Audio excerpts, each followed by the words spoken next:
Cooking shouldn't hurt. Smart kitchen tools for over 50. The late afternoon sun filtered through the kitchen window, catching dust particles in its golden beam. She stood at the counter, staring at the jar of marinara sauce in her hand, the same brand she'd been buying for 30 years. But today, her wrist wouldn't cooperate. The lid wouldn't budge. She set it down quietly, rubbing the base of her thumb where the ache had settled in like an unwelcome guest. This was her kitchen, her space, the place where she'd fed her family, celebrated birthdays, worked through stress by kneading dough. And now, it was starting to hurt. Not every day, not dramatically, just enough to make her hesitate before chopping vegetables. Just enough to make her think twice about baking bread. Just enough to steal small pieces of joy she didn't realize she'd miss until they started slipping away. She wasn't looking for sympathy. She wasn't interested in giving up. She just wanted her kitchen back the way it used to feel when cooking was pleasure, not negotiation with pain. What she didn't know yet was how close the solution actually was. The truth about kitchen pain after 50 isn't what most people think. It's not about age weakening us. It's about decades of repetitive motion finally catching up. Chopping, stirring, gripping, twisting. Thousands of meals prepared with tools designed for efficiency, not longevity. Our hands remember every single one. Occupational therapists have studied this extensively. The average person over 50 who cooks regularly experiences some form of hand, wrist, or shoulder discomfort in the kitchen. Not because they're fragile, because the tools haven't evolved with their needs. She thought about her mother's kitchen. Cast iron pans, heavy ceramic bowls, manual can openers that required 2 hands and genuine effort.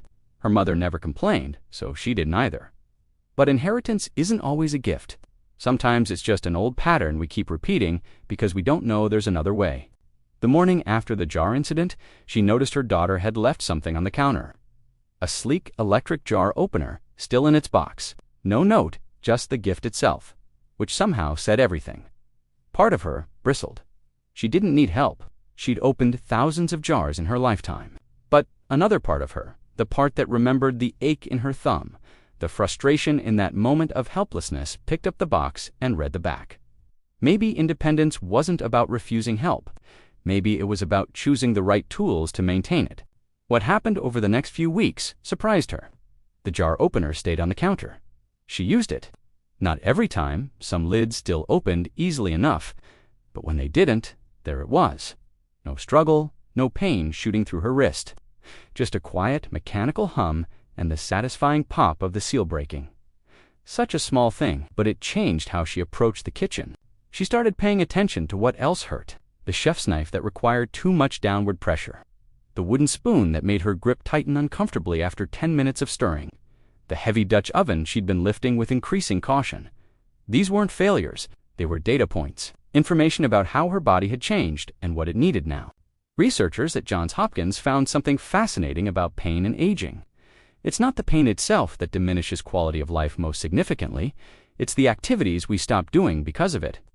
The slow retreat from things that once brought joy, the quiet accumulation of small surrenders. She wasn't ready to surrender, so she did something she rarely did. She asked for help, not from a person, from the internet.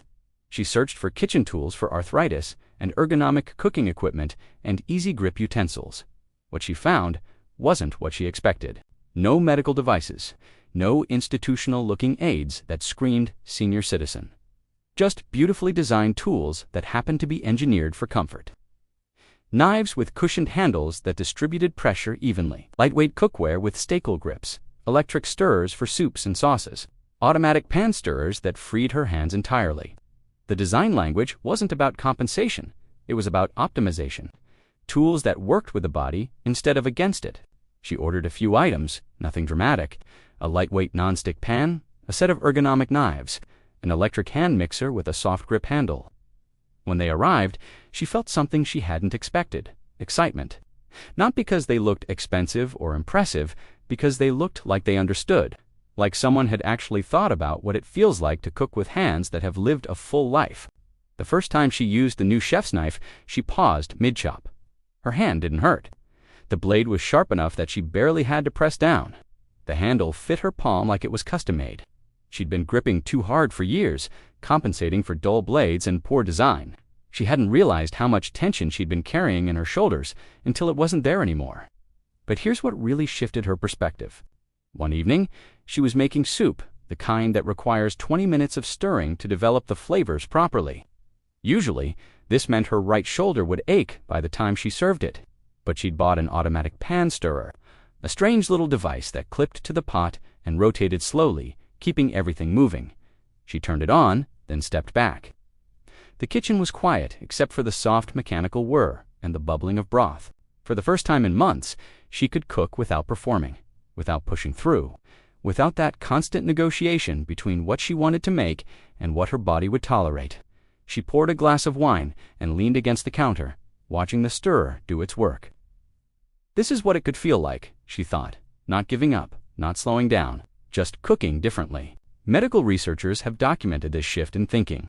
It's called adaptive capacity, the ability to modify our approach without diminishing our goals. People who embrace adaptive tools maintain independence longer, experience less chronic pain, and report higher satisfaction with daily activities. It's not about accommodating weakness, it's about honoring reality. Over the following months, her kitchen transformed quietly. She added a lightweight electric can opener that mounted under the cabinet, a mandolin slicer with a safety guard that made quick work of vegetables, silicone utensils that were gentler on her hands than wood or metal, a standing mixer she'd always thought was too much but now realized was essential. Her daughter noticed, "Mom, your kitchen looks like a cooking show set." She laughed. "It feels like one too. I made 3 meals today, and I'm not exhausted." What surprised her most wasn't just how the tools made tasks easier, it was how they gave her back a sense of control. She wasn't avoiding recipes anymore, wasn't skipping steps to save her hands, wasn't making excuses about why she didn't cook certain dishes anymore. The pain hadn't disappeared entirely.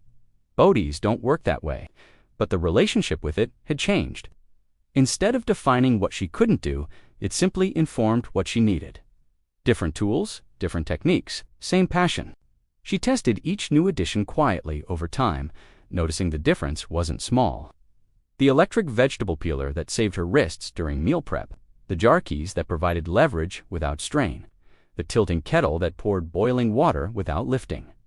This isn't a promotion, just sharing something that truly worked for her, something that returned the kitchen to what it should be, a place of creation, not endurance. I'll leave some thoughts below if you'd like to explore what's available. But here's the deeper truth she discovered through all of this. The tools themselves weren't the transformation. They were permission. Permission to need help. Permission to adapt. Permission to age without apologizing for it. For so long, she'd equated independence with doing everything the hard way. If it wasn't difficult, it didn't count. If it wasn't painful, she hadn't earned it. But that was just old conditioning wearing the mask of virtue. Real independence is knowing what you need and giving it to yourself. She thought about her mother again, the cast iron pans, the manual can openers, the quiet stoicism about pain. Her mother had been strong, yes, but she'd also been limited by the tools available to her. She'd adapted to, in her own way, by cooking less as she got older, by simplifying, by slowly retreating from the kitchen that had once been her domain. That retreat wasn't inevitable. It was just the only option she knew. One Sunday, she had her daughter and grandchildren over for dinner. Nothing fancy, just pasta, salad, homemade bread. But she made it all herself, without shortcuts, without pain overshadowing the process. Her granddaughter watched her use the automatic jar opener. "That's so cool, Grandma. Why didn't you have that before?" She thought about it. "Because I didn't know I needed it. Or maybe I did know, but I thought needing it meant something I wasn't ready to accept. What changed?" She smiled, wiping her hands on a dish towel. "I realized accepting help isn't the same as giving up. Sometimes it's just ... growing up." Again, clinical studies on aging and autonomy consistently show that people who adopt assistive tools early maintain higher functionality longer.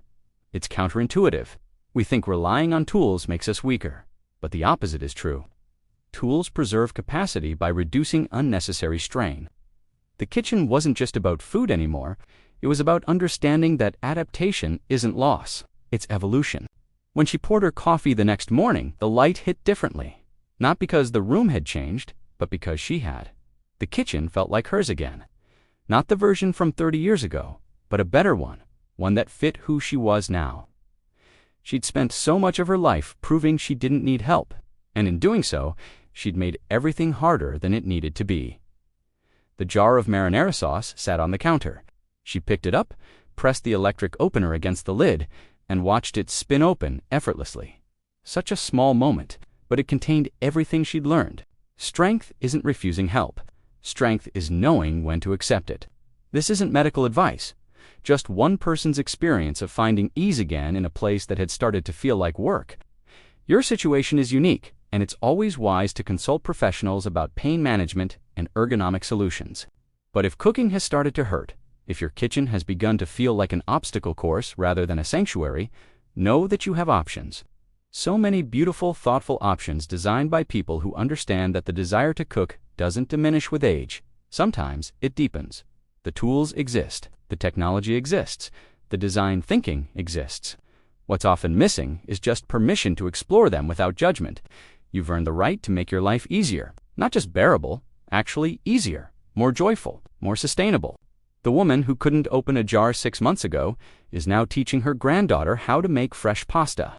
Not because the pain disappeared, because she stopped letting it make decisions for her. She adapted, she evolved.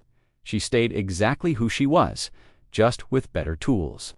What part of this story spoke to you most, and where are you watching from? Tell us which city or country you're watching from. See you in the next video.